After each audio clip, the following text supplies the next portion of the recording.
అయితే ఇక్కడ రావణ విషయానికి వస్తే నాకు నిజంగానే ఈ రావణ చూస్తుంటే నిజంగానే రావణాసురుడు గుర్తొస్తున్నాడు. 10 తలలు ఉన్నటువంటి రావణాసురుడు ఒక తల కొడితే మరొక తల మొలిచిదట. అలాగా ఈ రావణ కూడా ఒక కేసు పెట్టి బెయిల్ మీద బయటకు వస్తే మళ్ళీ కేసు పెట్టడం, మళ్ళీ బెయిల్ మీద రావటం, కేసు పెట్టడం, బెయిల్ మీద పెట్టడం. ఈ రావణాసురుడు ఈ రకంగా అంతమవడని చెప్పి ఆ రోజు కుక్షికి గురిపెట్టారట. అంటే కడుపులో అమృత బాణం ఉంది, కుక్షికి గురి పెడితే చేస్తాడని చెప్తే అది ధర్మం కాదని చేసిన ఆ రోజు రావణాసురుడిని అంతం చేశారట. ఈరోజు మన రావణ పరిస్థితి కూడా చూస్తుంటే, ఈరోజు ఆయనపై నమోదైనటువంటి కేసు చూస్తుంటే ఇందులో వాస్తవాలు తెలియదు. ఎప్పుడో ఒక నిషేధిత మావోయిస్ట్ పార్టీకి అనుకూలంగా ఏదో ఒక మీడియాలో మాట్లాడాడని చెప్పి వార్తలు వస్తున్నాయి తప్ప అందులో నిజాలు ఎంతవరకు ఉన్నాయో తెలియదు. అతను ఒక ఇన్ఫ్లుయెన్స్ చేశాడు అన్నట్టుగా, యూట్యూబ్ ఇన్ఫ్లుయెన్సర్. ఆయన చేసినంత మాత్రాన ఎవరైనా ఇన్ఫ్లుయెన్స్ అయిపోతారు అనుకుంటే ఇటువంటి వ్యాఖ్యలు, ఈ నక్సలిజానికి సంబంధించినటువంటి వ్యాఖ్యలు గతంలో కూడా పవన్ కళ్యాణ్ గారు కూడా చేశారు. మరి ఆయన గుర్తుందో లేదో తెలియదు.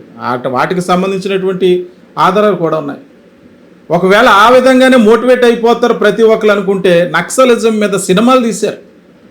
ఆర్ నారాయణమూర్తి గారు ఎన్నో సినిమాలు తీశారు. ఆ సినిమాలను ప్రజలు ఆదరించారు. పెద్ద నటులు నక్సలైట్ పాత్రలు పోషించారు. కృష్ణ గారు కావచ్చు, మోహన్ బాబు గారు కావచ్చు, ఇలా చాలామంది నటులు నక్సలైట్ల పాత్రలు పోషించి సినిమాలు తీశారు. వాళ్ళందరూ కూడా మోటివేట్ చేసినట్టేనా? అంటే ప్రస్తుతం ఒక యూట్యూబ్లో జర్నలిస్ట్గా ఉండి ప్రశ్నిస్తున్నటువంటి యూట్యూబ్ ఇన్ఫ్లుయెన్సర్ ప్రజల్ని మోటివేట్ చేసే విధంగా దేశద్రోహానికి, రాజద్రోహానికి పాల్పడ్డాడన్నట్టుగా ఈరోజు నమోదు చేసినటువంటి కేసును చూస్తే ఇది సమర్థనీయం కాదా అన్నది ప్రజలే ఆలోచించాలి. ఈ కేసుకు సంబంధించి కూడా జడ శ్రవణ్ కుమార్ గారు ఆయన ఎపియర్ అవుతున్నారు. మరి బెయిల్ లభిస్తుందో లేదా అన్న అంశం అయితే తెలియదు. మరొక పక్క అన్ని పోలీస్ స్టేషన్లో కూడా పెడుతున్నటువంటి, అంటే ఒకే సెక్షన్ కింద ఒకే కేసు పలు రకాల పోలీస్ స్టేషన్లో పెట్టారు. వీటిలన్నింటినీ కూడా ఒకే సెక్షన్ కింద, ఒకే కేసు కింద తీసుకొచ్చి విచారణ జరిపించాలన్నట్టు, అంటే సుప్రీంకోర్టు ఇచ్చినటువంటి మార్గదర్శకాలు ఏవైతే ఉన్నాయో ఆ గైడ్లైన్స్ ప్రకారం వాటిలన్నింటినీ ఒకే కేసు కింద విచారించాలంటూ హైకోర్టులో రావణ్ అయితే పిటిషన్ వేయడం జరిగింది. అయితే ఇక్కడ జడ శ్రవణ్ కుమార్ గారు చెప్తున్నట్టు, ఒకవేళ ఈ ఒక కేసులో, ఇటువంటి కేసులో ఒక కేసులో ఒకవేళ 14 రోజులు రిమాండ్ పడినట్లయితే దీని ఆధారంగా చేసుకుని మిగిలిన కేసులు అంటే 102 కేసుల వరకు రావణ్పై వేయడం జరిగింది.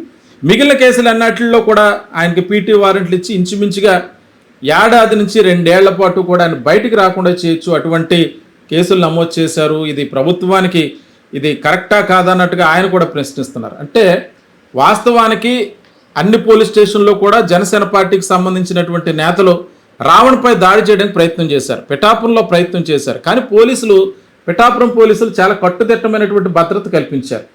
తర్వాత సర్పవరం పోలీస్ స్టేషన్ నుంచి బయటకు వస్తుంటే కోడిగుడ్లు విసిరారు, రాళ్లు విసిరారు. అలాగే మచిలీపట్నం యనగుదురు పోలీస్ స్టేషన్లో ఏకంగా పోలీసులను కూడా కింద పడవేసి తొక్కుకుంటూ గోడలు దూకి వెళ్ళి ఆయనపై దాడి చేయడానికి ప్రయత్నం చేశారు. నిన్న నక్కపల్లి పోలీస్ స్టేషన్లో ఏకంగా పోలీసులు కూడా ఆపలేదు, వేడుక చూస్తూ కూర్చున్నారు. పోలీస్ స్టేషన్ లోపలికి వెళ్ళిపోయారు.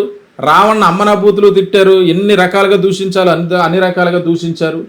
అతనికి మద్దతుగా వచ్చినటువంటి కొంతమంది దళిత నేతలు, ముఖ్యంగా ప్రారంభం నుంచి రావణ్కి అండగా ఉన్నది ఎవరన్నా ఉన్నారంటే కొంతమంది దళిత సామాజిక వర్గానికి చెందినటువంటి నేతలు. అందులో ముఖ్యంగా జై భీమరావు భారత్ పార్టీకి సంబంధించినటువంటి నేతలు. వీళ్ళందరూ కూడా రావణ్కి మద్దతుగా ఏ పోలీస్ స్టేషన్కి తీసుకెళ్తే ఆ పోలీస్ స్టేషన్ దగ్గరికి వెళ్ళి అతనికి మద్దతుగా నిలిచారు. ఆ క్రమంలో నిన్న నక్కపల్లి పోలీస్ స్టేషన్ వద్ద కూడా అక్కడికి మద్దతుగా వచ్చినటువంటి దళిత నాయకులను కూడా జనసేన పార్టీ నాయకులు కొట్టారు, వాళ్ళపై దాడి చేశారు. మన వీడియోలో కూడా చూసాం. కూడా వెంటబడి జై జనసేన అనుకుంటూ పవన్ కళ్యాణ్కి జై కొట్టంటూ కొట్టడం, వాళ్ళు వెంటాడటం, ఇవన్నీ కూడా మనం చూసాం. అంటే ఈ కల్చర్ అంతా ఏమైపోయిందంటే ఒక భౌతిక దాడి కూడా చేయలేనటువంటి పరిస్థితి నుంచి ఈరోజు అతనిపై ఒక రాజద్రోహం కేసు నమోదు చేసి చట్టాన్ని, ప్రభుత్వాన్ని, న్యాయాన్ని అందరూ గౌరవించాల్సిందే. దాంట్లో వాస్తవాలు ఎన్ని ఉన్నాయో, న్యాయం ఎవరి పక్షాన ఉంటే వాళ్ళు గెలుస్తారు. దీంట్లో ఎవరు అతీతులైతే కాదు. కానీ ఈరోజు మరి గన్నవరం పోలీస్ స్టేషన్లో రావణ్కి పటిష్టమైనటువంటి భద్రత కలిగజేసామన్నారు. అంటే ఇప్పుడు పెట్టినటువంటి కేసు చూస్తే దాని తీవ్రతను బట్టి ఇంక మనం వాడి మీద దాడి చేయక్కర్లేదు అని చెప్పి ఫీల్ అయ్యారు ఏంటో. మరి ఇప్పటి వరకు అయితే మరి గన్నవరం పోలీస్ స్టేషన్ మీద దాడి జరిగినట్టుగా ఏమీ అక్కడికి ఎవరో చేరుకున్నట్టుగా న్యూస్ అయితే రాలేదు. అయితే ఈ కేసుకు సంబంధించి రావణ్ను కోర్టుకి హాజరుపరిచే క్రమంలో మరి ఈరోజు ఆదివారం సెలవు. ఒకవేళ రేపు హాజరుపరుస్తారా, ఈరోజు హాజరుపరుస్తారా? ఈ కేసుకు సంబంధించి కూడా జడ శ్రవణ్ కుమార్ గారు ఈ కేసును కూడా ఎప్పీర్ అవుతున్నారు. ఆయనే వాదనలు వినిపించబోతున్నారు. మరి చూద్దాం, రావణ్కి బెయిల్ వస్తుందా లేకపోతే జైలుకు వెళ్లాల్సిన పరిస్థితి ఏర్పడుతుందా, ఏం జరుగుతుంది? ఎట్టకేలకు ప్రశ్న రావణ్పై రాజద్రోహం కేసు నమోదైంది. అంటే ఒక రకంగా చెప్పాలంటే ఆయనకి టెర్రరిస్ట్ అని చెప్పి ముద్ర వేసి ఉండొచ్చు. అంటే గత 4 రోజులుగా 4 పోలీస్ స్టేషన్లో 4 కోర్టుల్లో రావణ్పై నమోదైనటువంటి ప్రతి కేసులోనూ కూడా న్యాయస్థానం బెయిల్ మంజూరు చేసింది. అంటే ప్రధానంగా ఏలూరులో జరిగినటువంటి మీటింగ్లో పవన్ కళ్యాణ్ గారిని ఉద్దేశించి అనుచిత వ్యాఖ్యలు చేశాడన్నట్టుగానే ఇప్పటి వరకు బెయిల్ మంజూరైనటువంటి పిఠాపురం కోర్టు కావచ్చు, కాకినాడ కోర్టు కావచ్చు, లేదా మచిలీపట్నం కోర్టు కావచ్చు, యలమంచిలి కోర్టు కావచ్చు, ఈ 4 కోర్టుల్లో కూడా ఆయనకు 41 నోటీస్ ఇష్యూ చేసి బెయిల్ ఇవ్వచ్చు అన్నట్టుగా న్యాయస్థానాలు అయితే బెయిల్ మంజూరు చేశాయి. అయితే నిన్న యలమంచిల్లో బెయిల్ మంజూరైన తర్వాత ఆయన ఇంటికి వెళుతున్నాడు, తర్వాత మాట్లాడతానని చెప్పిన నేపథ్యంలో మార్గమధ్యంలో మళ్ళీ నక్కపల్లి టోల్గేట్ దగ్గర వేంపాడు ఎక్కడో మొత్తానికి ఏలూరు పోలీసులు అంటూ ఆయన కస్టడీలోకి తీసుకుని గన్నవరం పోలీస్ స్టేషన్కి అయితే తరలించడం జరిగింది. ఇదే గన్నవరం పోలీస్ స్టేషన్లో అక్కడ ఉన్నటువంటి జనసేన పార్టీకి సంబంధించినటువంటి నేత గరికపాటి శివశంకర్ అనేటువంటి ఆయన రావణ్పై కేసు పెట్టారు. ఈ కేసుకు సంబంధించి 4/7/2026 కేసు వేశారు. దీనికి సంబంధించినటువంటి ఎఫ్ఐఆర్ 188/2026 ఎఫ్ఐఆర్ ఉంది. అయితే ఈ ఎఫ్ఐఆర్లో ఉన్నటువంటి సెక్షన్స్ చూసినట్లయితే సెక్షన్ 147, 148, 152 అండ్ 192, 197 ఆఫ్ 1D అంటే క్లాజ్ 1D, అలాగే 353 clause 1B of BNS acts, ఈ రకంగా వీటితో పాటు సెక్షన్ 39 ఆఫ్ ఉపా చట్టం కింద రావణ్పై కేసు నమోదు చేశారు. అంటే దీనికి సంబంధించి దేశద్రోహం కేసు అనొచ్చు, రాజద్రోహం కేసు అనొచ్చు, ఏదనుకున్నా సరే ఆయనపై అయితే మాత్రం ఒక టెర్రరిస్ట్గా ముద్ర వేసి కేసు నమోదు చేయడం జరిగింది. ఇదే అంశంపై కాసేపటి క్రితం జడా శ్రావణ్ కుమార్ గారు కూడా ప్రెస్ మీట్ నిర్వహించడం జరిగింది. ఒక మరణశిక్ష విధించేంతటువంటి కేసు అయితే మాత్రం వేశారు, లేదా జీవిత ఖైదైనా వేయచ్చు. మరి బెయిల్ వస్తుందా రాదా అన్నది నాకు తెలియదు. నా ప్రయత్నం అయితే నేను చేస్తాను. నేను కోర్టుకు అపీర్ అవుతున్నాను. అయితే న్యాయ వ్యవస్థలో మరి న్యాయమూర్తి యొక్క విచక్షణపై దీనికి బెయిల్ అవ్వచ్చా లేదా అన్న దానిపై ఆధారపడి ఉంటుందంటూ ఆయన కూడా ఒక నిరాశ వ్యక్తం చేసినటువంటి నేపథ్యంలో మరి ఈ కేసులో బెయిల్ వస్తుందా లేదన్నది అయితే మనం ఎదురు చూడాలి. అయితే ప్రస్తుతానికి రావణ్ అయితే గన్నవరం పోలీస్ స్టేషన్లో ఉన్నారు. ఇక్కడ ముఖ్యంగా మనం మాట్లాడుకోవాల్సింది మరొక వ్యక్తి జడా శ్రావణ్ కుమార్ గారు.